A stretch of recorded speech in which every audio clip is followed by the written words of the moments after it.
예제가 이렇게 써져 있는데 call by name이라고 하는 메서드는 아무 값을 전달하지 않아도가 아니라 값을 전달하지 않고 호출하는 메서드예요.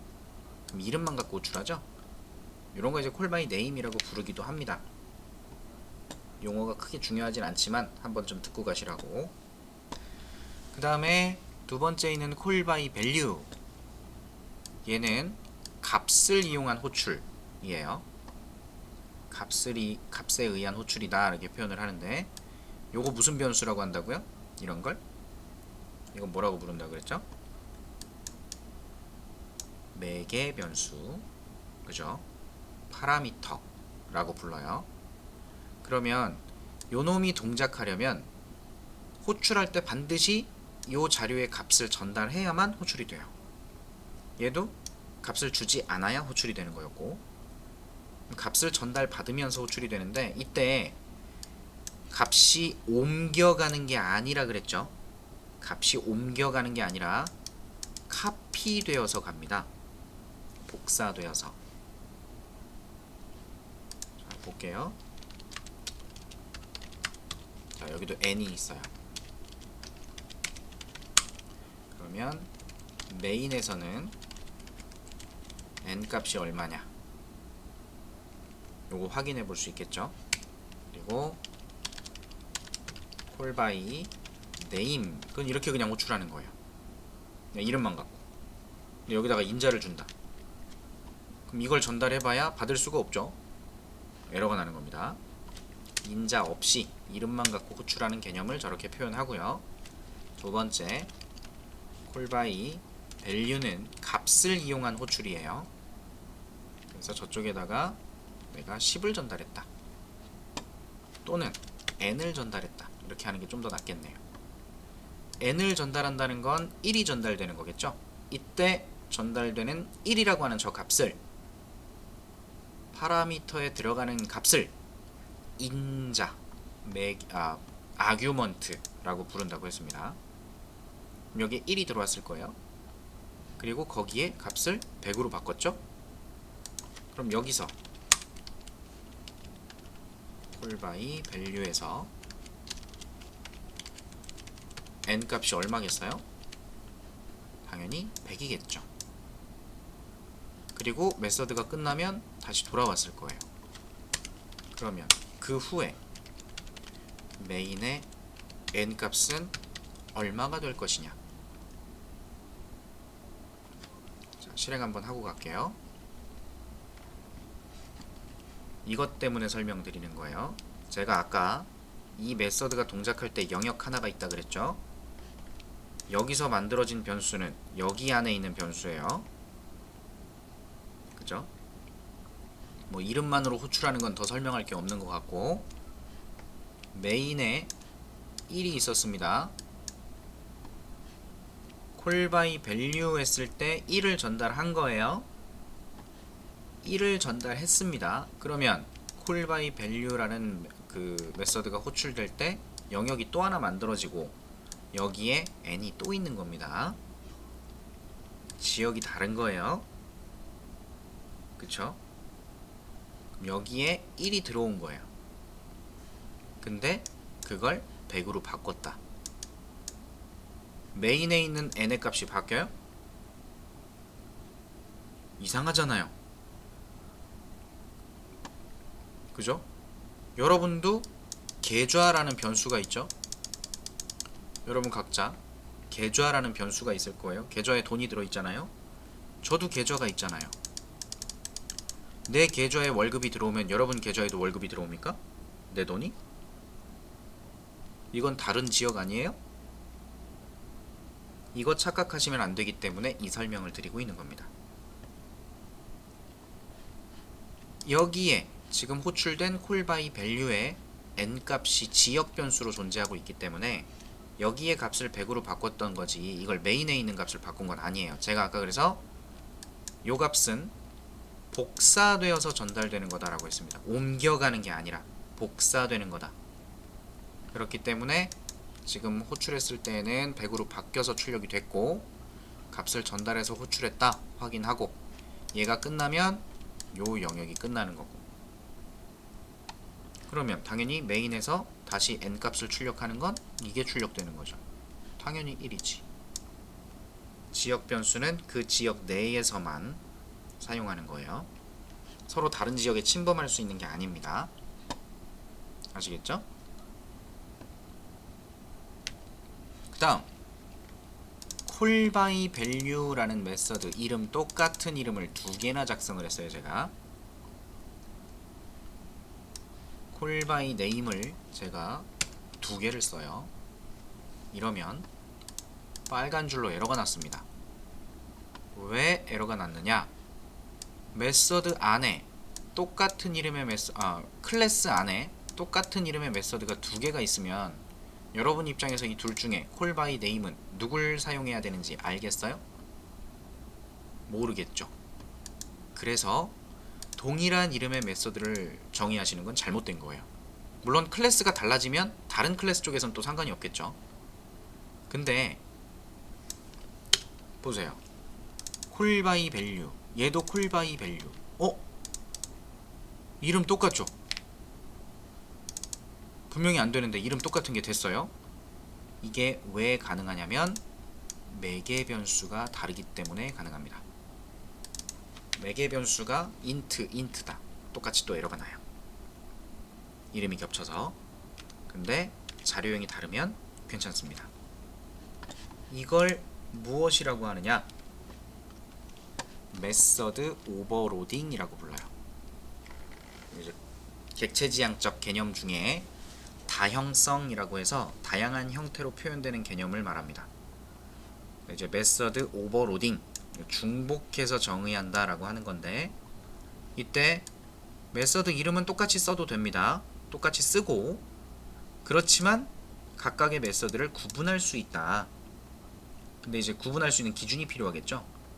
그래서 전달받는 매개 변수의 선언이 개수가 다르거나 자료형의 순서가 다르거나 실제 자료형 자체가 다르면 메서드 이름이 동일하더라도 구분이 가능해집니다.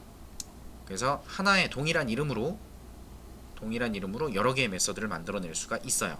언제 쓰느냐? 기능은 똑같은데 자료형이 다른 형태로 만들어질 필요가 있을 때, 기능은 똑같지만 자료형이 다른 경우. 이 대표적인 게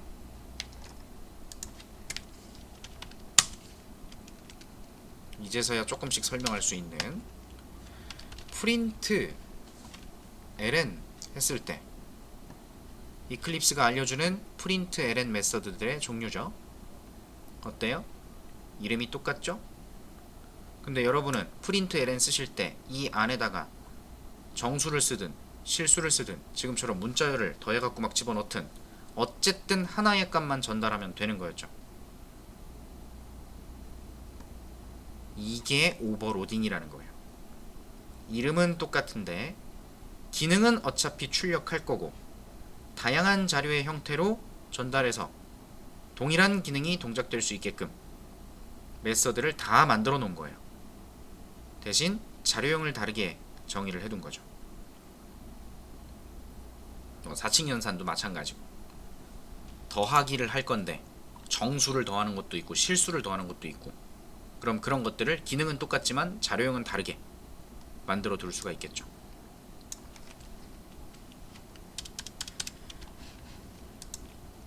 그래서 여기 보시면 에러가 뭐냐, 메서드 오버로딩이라는 개념을 알게 됐는데 에러가 뭐겠냐.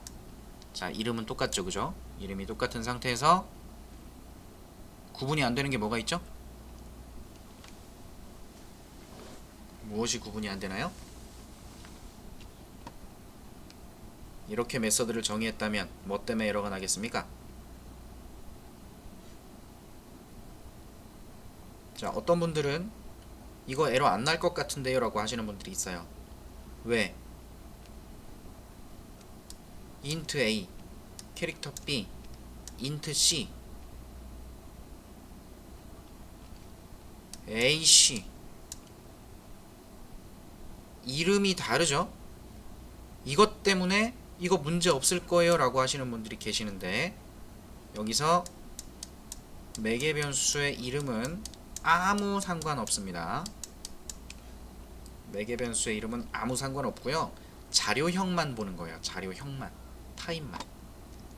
그러면 동일한 메서드 이름인데 동일한 자료 몇 개? 한 개씩 봤죠 지금. 그럼 이 두 놈은 중복이에요. 겹쳐요. 이건 정말 구분을 못해요. 조심하셔야 됩니다. 메서드의 파라미터, 요 파라미터의 자료형을 보는 거지 자료형의 이름으로 구분하는 게 아니라는 거예요. 요 변수의 이름이 아닙니다. 아시겠죠? 이름 갖고 구분하는 게 아니라 자료형 가지고 구분한다는 거.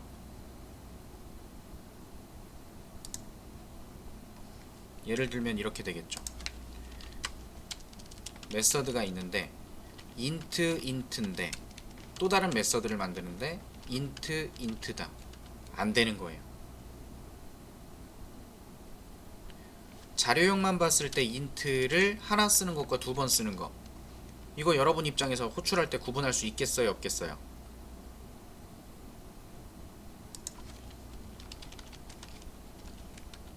이런 뭐 호출해야 돼요? 이거 호출하면 되는 거잖아. 이렇게 하면 이걸 호출하면 되는 거잖아요. 개수가 달라도 구분되는 겁니다. 상식선에서 생각하시면 돼요. 우리 지금 메서드를 호출할 때 값 전달해야 되잖아. 그 전달하는 값이 자료형이 무엇인지 판단해서 메서드를 선택할 수 있다는 거예요. 근데 개수가 다른 건 당연히 구분할 수 있죠. 여러분 입장에서 봤을 때 이걸 구분 못하겠다, 그런 건 당연히 안 되는 거예요. 근데 구분할 수 있는 건덕지가 자료형을 가지고 뭔가 된다면 가능한 겁니다. 또 다른 예제, int와 float가 있어요. float와 int가 있어요. 이거 구분 될까요, 안 될까요?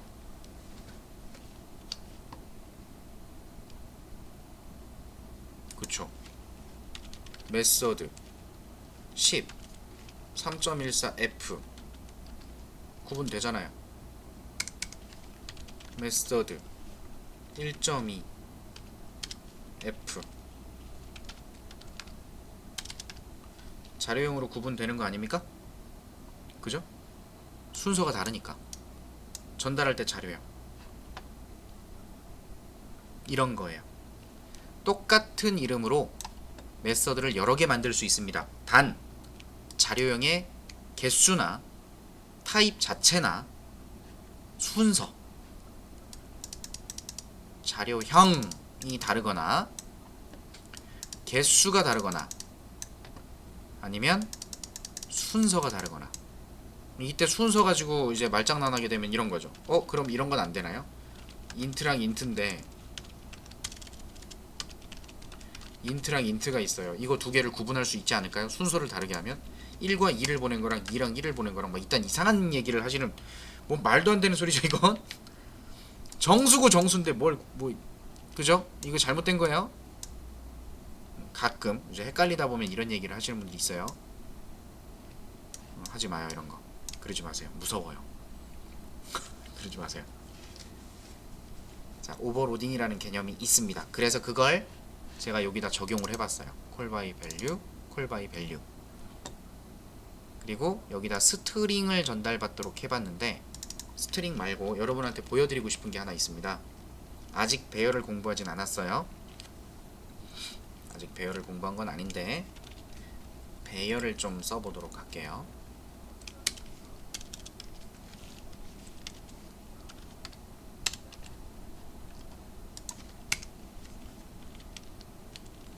모르셔도 됩니다. 배열은 그냥 값만 잡아주세요.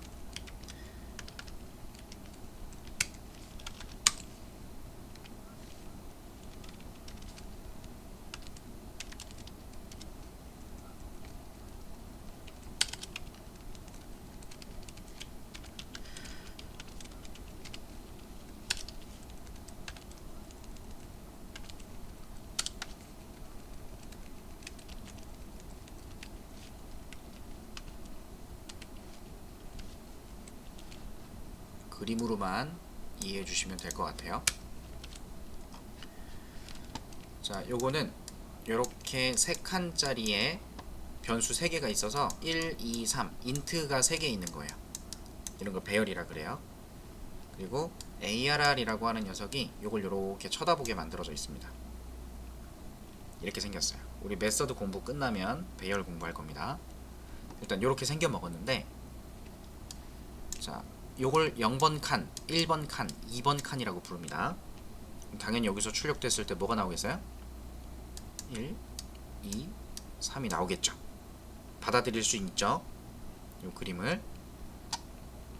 그러면 얘도 변수의 개념이기 때문에 call by value에다가 배열을 받는다 라고 써놨어요.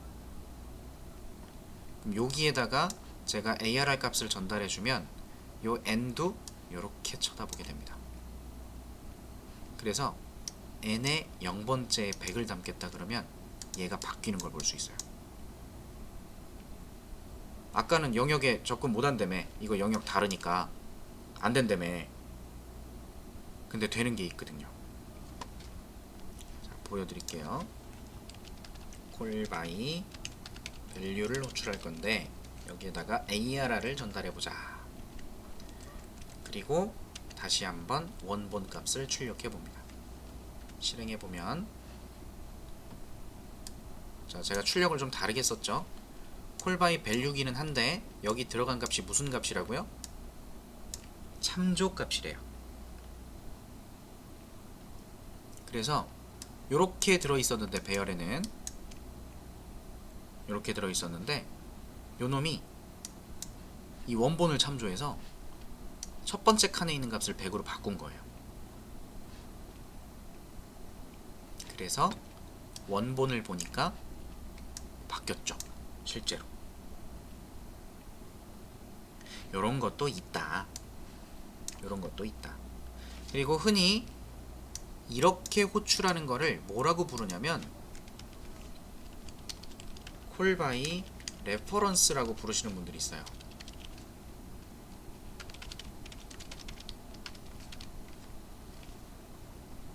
근데 이제 엄밀한 의미에서 자바는 무조건 값이 복사되어서 넘어가는 겁니다. 값이 복사되어서 넘어가는 거예요. 개념이 그래요. 객체냐 기본 자료형이냐에 따라 차이가 납니다. 그래서 지금 이 내용을 자세하게 여러분이 받아들이시려면 클래스와 객체를 아셔야 조금 더 설명이 들어갈 수가 있는데, 아직 객체는 잘 모르는 상태이기 때문에 그림으로서만 판단해 주시면 돼요. 그림으로. 우리가 알고 있는 기본 자료형, 불리안, 뭐 바이트 이런 거 있죠. 차 등등등. 얘네들은 기본 자료형이고 그 외에는 다 객체를 만들기 위한 클래스 자료형이라고 해요. 그리고 자바에서 모든 객체는 객체가 있으면 반드시 참조해야 됩니다. 불리언은 네모칸 만들어서 직접 거기다가 true를 담고, 바이트도 그냥 만들어서 10을 담고 이럴 수 있잖아요. 근데 우리가 공부했던 내용 중에서 스트링은 그렇지 않다라고 했었죠. 그죠? 스트링은 str이라는 변수에 헬로가 담기는 것이 아니라고 했어요. 뭘 쳐다보는 거라 그랬고, 그 쳐다보는 애가 헬로라는 문자열을 가지고 있을 거다라고 했었습니다. 이런 형태가 되어 있을 때는 4개 변수가 참조형이기 때문에 뭘 전달하면 원본을 바라봐요. 이렇게 구분 가능해요. 기본 자료형일 때는 무조건 값이 카피되는 거고, 참조 자료형일 때는 역시 참조 값이 카피되는 겁니다. 쉽게 생각해서 요게, 이걸 배열이라 뭐 이런 거 생각하지 마시고 이게 통장 계좌라고 생각하세요. 계좌에 1000원이 들어있어요. 계좌에 접근할 수 있는 체크카드라고 생각해봐요. 이 체크카드를 긁으면 이 값이 바뀌는 거죠. 그럼 이 체크카드를 다른 사람한테 줬어요. 그럼 얘가 그 체크카드를 긁으면 뭐가 바뀌겠어요? 당연히 얘가 바뀌지. 이런 개념을 참조라고 해요. 지금 완전히 이해 못하셔도 됩니다. 우리의 오늘의 목적은 메서드 문법에 이해해요. 메서드의 문법을 이해하는 거. 메서드의 문법을 이해하는 거. 지금 여기서 여러분은 제가 용어를 좀 알려드리고 싶었고, 그 다음에 call by value라고 하는 요 녀석을 두 개의 이름으로 썼어요. 그래서 오버로딩이라고 하는 걸 쓸 수 있다. 자료형이 다르면 동일한 이름의 함수도 정의할 수 있다. 그리고 사용은 무조건 이거죠. 호출해서 쓰는 거죠. 호출해서 결과값을 반환하고. 지금 여러분은 이것만 이해하시면 되는 거예요. 제가 처음에 이거 말씀드렸죠. 메서드가 뭐 하는 거냐? 자주 사용할 거 미리 만들어 두는 거예요. 그리고 필요할 때 호출해요. 그 메서드가 끝나면 결과값이 돌아올 수 있습니다. 그걸 활용하고자 하는 거예요. 제가 만든 체크카드를 그대로 복사해주면, 가족카드 있잖아요. 가족카드. 내가 긁어도 그 계좌에서 빠져나가고, 내 가족이 그 카드로 긁어도 내 계좌에서 빠져나가고. 괜찮아요. 그래서 함수가 호출되는 개념, 메모리에서 어떻게 돌아가는지 요걸 좀 파악하시라고 제가 열심히 설명을 한 겁니다. 그러면 간단하게 여러분이 직접 뭔가 삽질을 해보시면서 조금 느껴보시면 좋을 것 같으니까 요 2번 예제도 한번 확인해 보시고, 그 다음에 이거 한번 직접 만들어 보세요. 메서드를. 문제입니다. 한번 풀어보시면 좋을 것 같아요. 이렇게 메서드를 만들어 보는 연습을 지금부터 계속 하도록 할 겁니다.